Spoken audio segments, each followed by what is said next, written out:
Now we have part 2, dismantling of Anderson House's Promass 83 transmitter. We have Sabab, who is now removing the screws of the housing cover.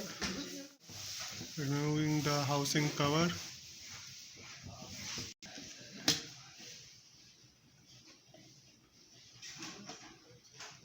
Display removed.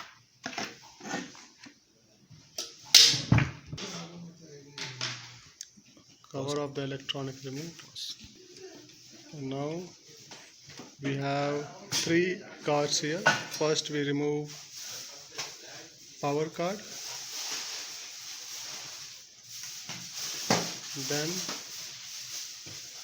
amplifier card,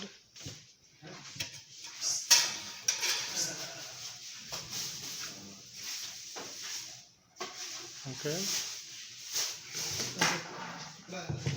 then we have output card. This is the old version transmitter of Promass flow meter. Inside the transmitter we can see the base slot where all these 3 cards were fixed.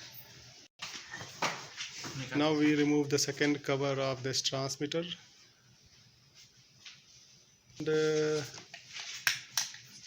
This is service interface and the power supply and the outputs.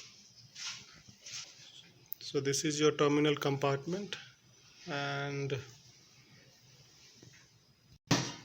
all the cables from this compartment has been connected to the back plate of the transmitter. Cable has been sealed with a bake plate which cannot be removed. If we remove it, which means we physically damage this transmitter. So we have all this spare electronics, housing cover, display, power supply, amplifier card and output card removed from the 83 model Promass flow transmitter, and we will reassemble it and keep it in our stock.